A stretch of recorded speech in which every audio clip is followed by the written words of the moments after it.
Hello बच्चों, question में ये बताया जा रहा है कि ग्रेटेस्ट कॉफिशिएंट आपको निकालना है इन दिस पर्टिकुलर एक्सपांशन।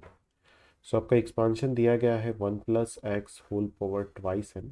ठीक है, और ये पावर जो है वो क्या है, इवन पावर है।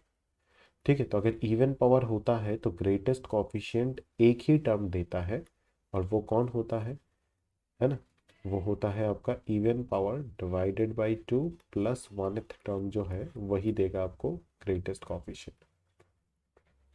This term will give the greatest coefficient। यही टर्म आपको ग्रेटेस्ट कॉफिशिएंट देगा, है ना। ये स्टैंडर्ड फॉर्मूला है, आपको ये पता होगा ऑलरेडी।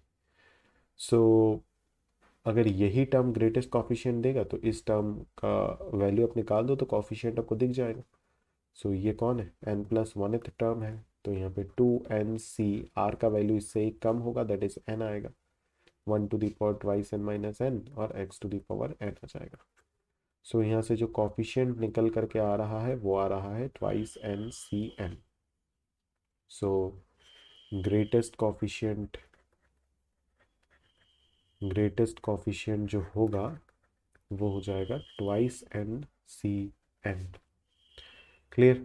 सो इसको आप ब्रेक कर दो, twice n factorial divided by n factorial into twice n minus n factorial. Clear. So यहाँ से आ जाएगा twice n factorial divided by n factorial into n factorial, है ना। सो इसको थोड़ा सा मैनिपुलेट करते हैं, क्योंकि बी ऑप्शन और सी ऑप्शन तो दिख नहीं रहा है।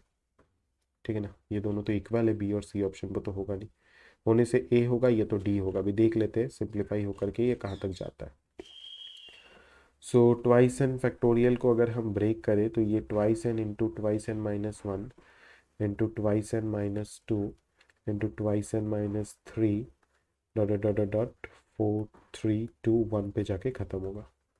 क्लियर। और यहाँ से आ जाएगा एन फैक्टोरियल एन फैक्टोरियल। अभी देखो, अगर मैं ये सारे इवन टर्म्स को पकड़ना चालू कर देता हूँ, ठीक है, सारे इवन टर्म से एक एक टू कॉमन आएगा, तो यहाँ पे टोटल ट्वाइस एन टर्म्स है। ट्वाइस एन टर्म्स में से एन इवन होगा और एन ऑड होगा। तो एन इवन टर्म्स में अगर हर में से एक टू निकालना चालू करूँ तो ये टोटली 2 पावर n निकल जाएगा। ठीक है, और वो आ जाएगा 1 × 2 × 3 × 4 डॉट डॉट n-1 फिर n तक। ठीक है, और रिमेनिंग आपका जो बचेगा वो क्या बचेगा, रिमेनिंग जो ऑड टर्म्स बचेगा वो बचेगा 1 × 3 × 5 × 7 अप टू 2n-3 फिर 2n-1 तक। क्लियर है। और नीचे आ जाना है आपका n फैक्टोरियल और इधर भी आ जाना है एक और n फैक्टोरियल। अभी इस ब्रैकेट में जो चीज़ लिखा गया है वो अपने आप में है क्या, एक n फैक्टोरियल ही है, तो वो दोनों अपने आप में कैंसिल हो जाना है।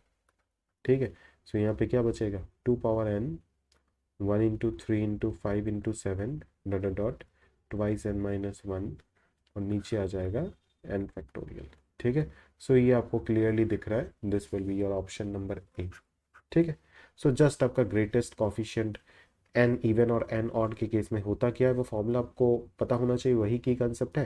एंड देन थोड़ा सा फैक्टोरियल सिंप्लीफिकेशन आना चाहिए, दैट सफिशिएंट। इतना सा पता है तो ये क्वेश्चन आप करके निकल जाओगे। होपफुली पूरा पूरा आपको समझ में आया होगा। Thank you.